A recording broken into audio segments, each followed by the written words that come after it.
BC24 पर मध्य प्रदेश का number 1 bulletin और मैं हूं आपके साथ सृष्टि पांडे। बुलेटिन की शुरुआत करेंगे मध्य प्रदेश की सबसे बड़ी समस्या को लेकर और यह समस्या है शिक्षा में लगातार बढ़ते भ्रष्टाचार की। ग्वालियर में जीवाजी विश्वविद्यालय में NSUI छात्र नेता धरने पर बैठे हुए हैं और कुलगुरु प्रोफेसर अविनाश तिवारी के इस्तीफे की लगातार मांग कर रहे हैं, जमकर नारेबाजी भी कर रहे हैं।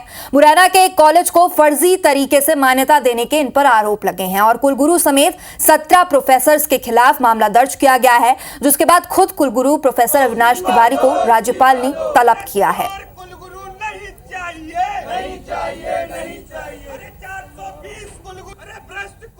तो लगातार शिक्षा विभाग में घोटाले की तस्वीरें सामने आ रही है और ये समस्या शिक्षा विभाग में लगातार बढ़ रहे भ्रष्टाचार से जुड़ी हुई है। ग्वालियर के जीवाजी विश्वविद्यालय में NSUI के छात्र नेता लगातार प्रदर्शन कर रहे हैं और धरने पर बैठे हुए हैं और ये कुलगुरु के इस्तीफे की मांग कर रहे हैं। जमकर लगातार नारेबाजियों का दौर जारी है। मुरैना के एक कॉलेज में फर्जी तरीके से इस कॉलेज को मान्यता देने के आरोप लगे हैं और कुलगुरु समेत 17 प्रोफेसर्स के खिलाफ मामला दर्ज किया गया है, जिसके बाद खुद कुलगुरु प्रोफेसर अविनाश तिवारी को राज्यपाल ने तलब किया है। अरे भ्रष्ट कुलगुरु इस्तीफा दो, इस्तीफा दो, इस्तीफा दो। अरे चोर कुलगुरु नहीं चाहिए।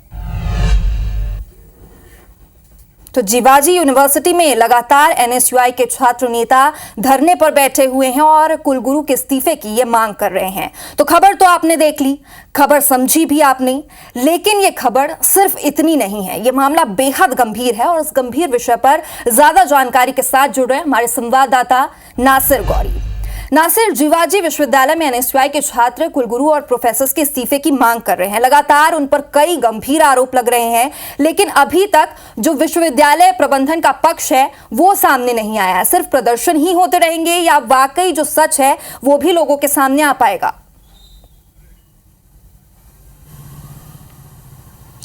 देखिए, लगातार जीवाजी यूनिवर्सिटी विवादों में हालांकि पक्ष की बात की जा रही है, तो हमने खुद कुलगुरु से बात की थी। उन्होंने कहा जो भी उनके ऊपर एलिगेशन लगे हैं, जिसकी बुनियाद पर उनके ऊपर FIR दर्ज की गई है, उसकी जांच चल रही है। उन्होंने कहा कि जांच का रिजल्ट आने दीजिए, दूध का दूध पानी का पानी हो जाएगा। लेकिन लगातार विश्वविद्यालय के जो EC मेंबर हैं वो भी उनके खिलाफ मोर्चा खोले हुए हैं। छात्र संगठन तो खोले हुए, लेकिन EC मेंबर जो राज्यपाल के द्वारा नियुक्त किए जाते हैं, 6 मेंबर्स हैं, 6 मेंबर्स भी जीवाजी यूनिवर्सिटी में जो स्कैम हुए उनका मुद्दा लगातार उठा रहे हैं, क्योंकि ये मुद्दा एक अकेले कॉलेज का नहीं है जिसको फर्जी तरीके से उसकी जो मान्यता है वो कागजों में चलती रही बिना उसका जो अपनी कॉलेज का कोई अस्तित्व। इससे पहले भी अगर मामले देखे जाए तो चाहे PhD का पेपर लीक होने का मामला हो, या फिर सामान खरीदी करने का घोटाला हो, या फिर यूनिवर्सिटी का जो स्पोर्ट्स कॉम्प्लेक्स है उसका मामला हो, या फिर स्विमिंग पूल घोटाले का मामला हो, तो तमाम ऐसी चीजें हैं जिसको लेकर यूनिवर्सिटी के प्रबंधन पर लगातार सवाल खड़े हो रहे हैं। और ऐसे में सबसे बड़ी जो जिम्मेदारी होती है कुलपति की होती है, उसको लेकर यूनिवर्सिटी के जो छात्र संगठन है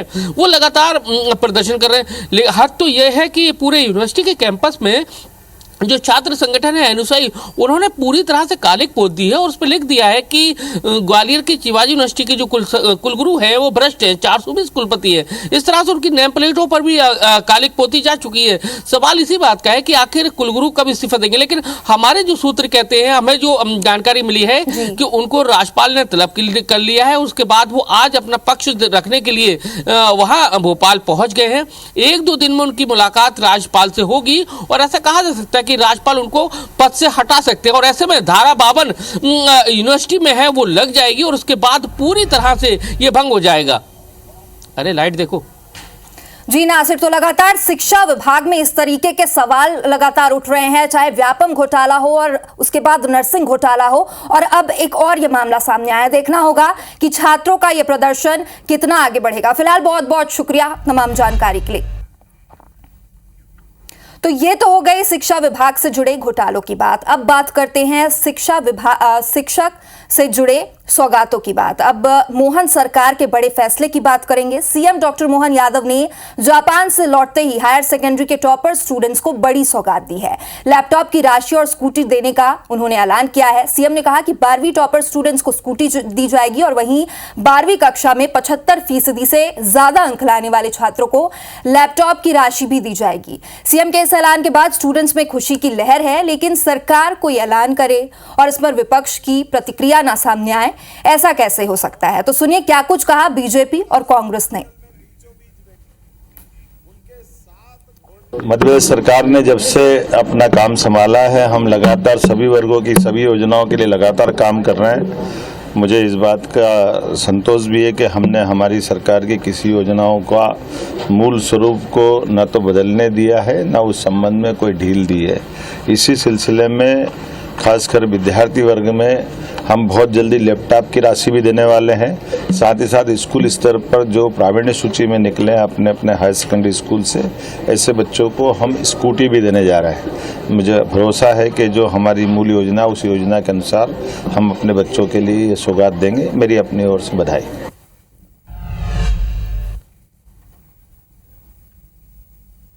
देखिए, मैं सोचता हूं कि मुख्यमंत्री जी को प्रदेश के मेधावी छात्रों के बारे में गंभीरता से विचार करना चाहिए और योजना को अगर 1 साल के बजाय हमेशा होना चाहिए, क्योंकि हमारे मध्य प्रदेश के भविष्य ये मेधावी छात्र। और हम लोगों ने प्रयास किया और शुरुआत मैंने करी, उस पर एक्टिवा देके हमारे साथी विधायकों ने मिलकर।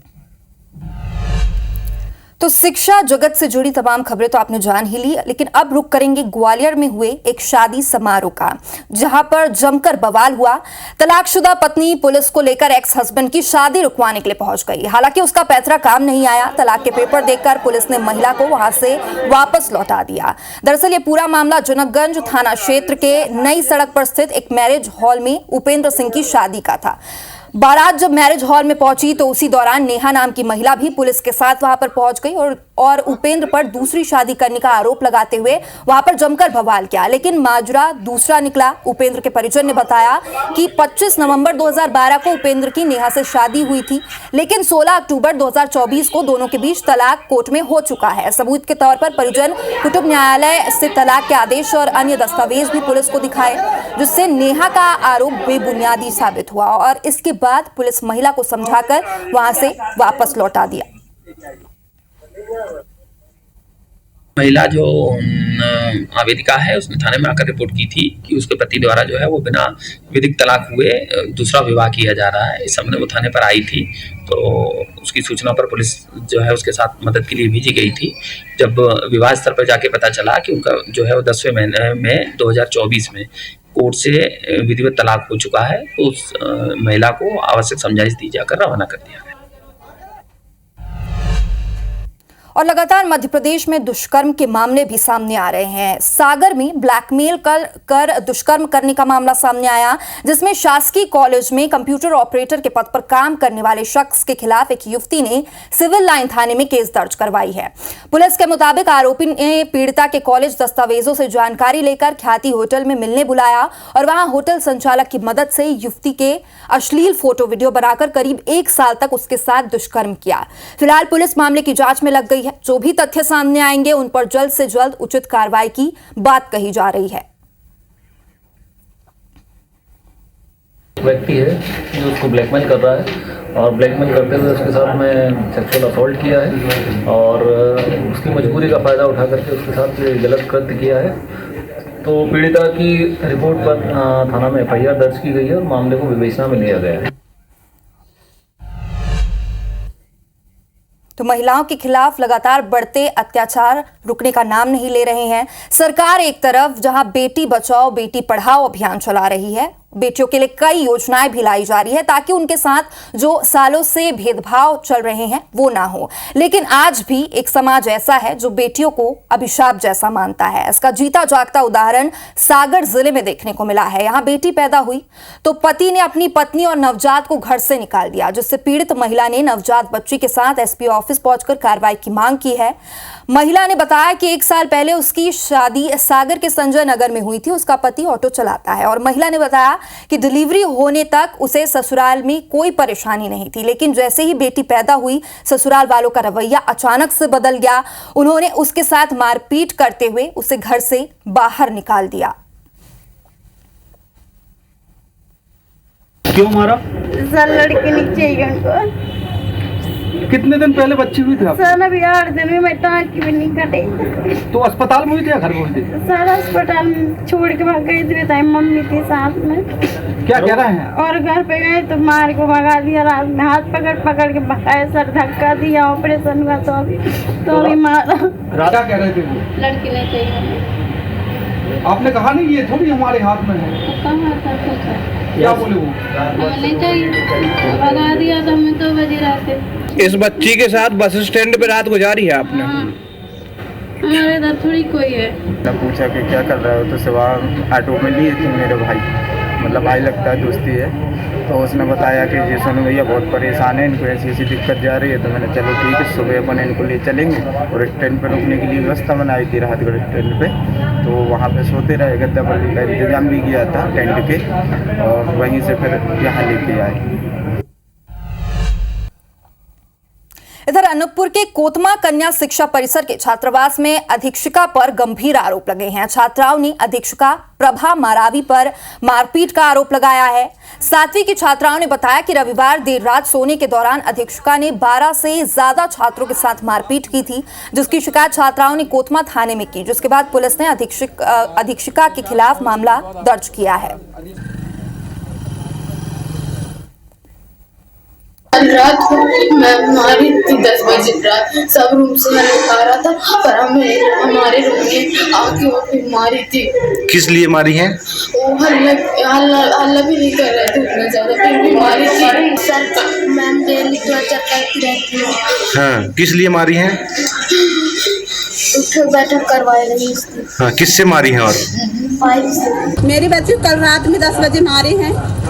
मारपीट की है? हाँ, मारपीट की है। कितने बच्चों को मारे होंगे? लगभग 7वीं क्लास के पूरे बच्चे को। हॉस्टल के बच्चियों के साथ में हॉस्टल अधीक्षिका प्रभा मारावी के द्वारा मारपीट की गई है, गाली गलौज कर मारपीट की गई है। इस संबंध में शिकायत की गई है, जिस पर मामला पंजीबद्ध कर लिया गया है और विवेचना में लिया गया है। बालाघाट से इस वक्त की बड़ी खबर आप तक पहुंचा रहे हैं। नक्सलियों की साजिश यहां पर नाकाम हुई है। आईडी बनाने का सामान जब्त किया गया है। बैटरी, नक्सल साहित्य सहित कई सामानें जब्त की गई है। बिलाल कसा के जंगल में सामान इन्होंने गड़ा रखा था।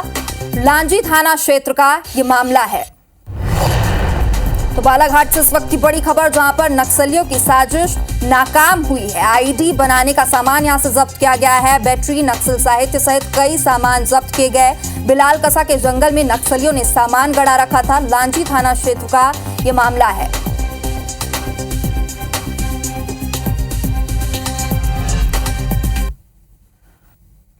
मध्य प्रदेश के बहुचर्चित सौरभ शर्मा केस में मंगलवार को उसकी रिमांड पूरी हो गई है। तो वहीं सौरभ शर्मा को लेकर नए खुलासे हो रहे हैं। अब उसके एक जीजा की संपत्तियों की जांच की मांग भी उठ रही है।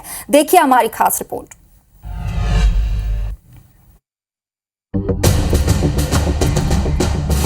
काली कमाई के धन कुबेर सौरभ शर्मा की गिरफ्तारी के बाद अब उसके करीबियों तक जांच का दायरा बढ़ सकता है। आरटीआई एक्टिविस्ट संकेत साहू ने PM Modi, CM doctor Mohan Yadav समेत ईडी और आईटी से शिकायत की है, जिसमें संकेत साहू ने सौरभ शर्मा के रिश्ते में जीजा विनय हांसवानी की चल अचल संपत्ति के जांच की मांग की। इतना ही नहीं, उन्होंने विनय हांसवानी के अकाउंट ट्रांजैक्शन और बेनामी संपत्ति से जुड़ी जानकारी भी शेयर की है। सौरभ शर्मा है धन कुबेर, जीजा विनय हांसवानी जो सौरभ की मौसी का दामाद है, उसके द्वारा करोड़ों रुपए की संपत्तियों का सौदा किया गया और लाखों रुपए का नकदी लेन किया गया। उसके आधार पर हमने ईडी को, माननीय पीएम महोदय को, माननीय सीएम महोदय को, इनकम टैक्स को, लोकायुक्त को, डीआरआई को सहित समस्त अधिकारियों को शिकायत की है कि इन मामलों की जांच की जाए। वहीं दूसरी ओर लोकायुक्त के पत्र के बाद ग्वालियर के रजिस्ट्रार ऑफिस ने भी सौरभ शर्मा और उसके परिजनों से जुड़ी संपत्तियों को लेकर सर्चिंग तेज कर दी। उनकी किसी भी प्रॉपर्टी की खरीद फरोख्त पर फिलहाल रोक लगाई गई है। ग्वालियर के रजिस्ट्रार विभाग के पास अब तक सौरभ से जुड़ी कई संपत्तियों के रिकॉर्ड सामने आ चुके हैं। इसमें ग्वालियर के विनय नगर में सौरभ का मकान है। सिटी सेंटर में व्यावसायिक इमारत है, जिसमें कई प्रतिष्ठान किराए पर संचालित है। इसी इमारत में सौरभ की पत्नी दिव्या डांस और फिटनेस क्लब का संचालन करती थी। विनय नगर और बहुड़ापुर क्षेत्र में 4 प्लॉट्स भी हैं। इनके अलावा विनय नगर में ही 5000 स्क्वायर फीट का एक मकान भी बन रहा है और एक हॉस्टल भी है। लोकायुक्त से एक पत्र आया है जिसमें उनकी जो भी संपत्तियां उनका क्रय विक्रय ना करें, तो उस संबंध में उपपंजीयकों को निर्देशित कर दिया गया है पत्र के साथ। इसके अलावा उनकी और भी क्या संपत्तियां हैं उसकी सर्च के लिए भी बोला है। बता दें, पिछले दिनों सौरभ शर्मा के भोपाल स्थित घर में लोकायुक्त का छापा पड़ा। इस दौरान बड़ी मात्रा में कैश और गोल्ड मिला। इसके बाद से सौरभ के रिश्तेदार लोकायुक्त और ईडी के रडार पर हैं। नासिर गौरी, IBC 24, ग्वालियर।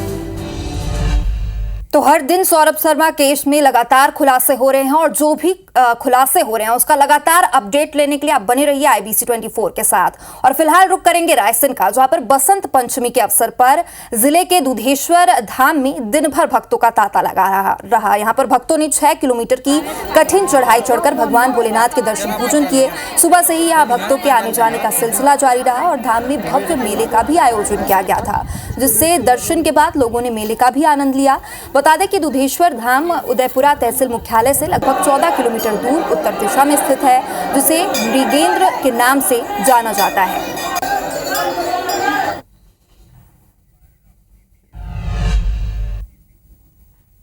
रुक करेंगे भोपाल का, जहां पर मुस्लिम शायर डॉक्टर अंजुम बारांबकी की लिखी गजल के प्रधानमंत्री मोदी भी कायल हो गए और उन्होंने खुद पत्र लिखकर मुस्लिम शायर की तारीफ की है।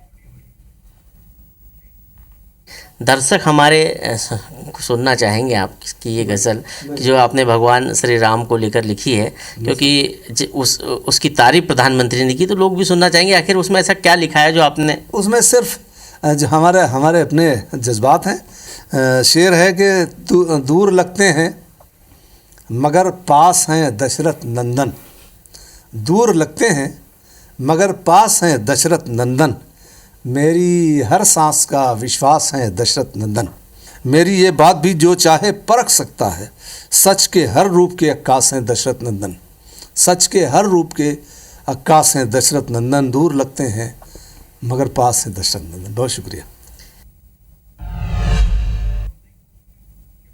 और इसी के साथ मध्य प्रदेश के इस खास बुलेटिन में इतना ही। आगे देखिए हमर बानी हमर गोठ। नमस्कार।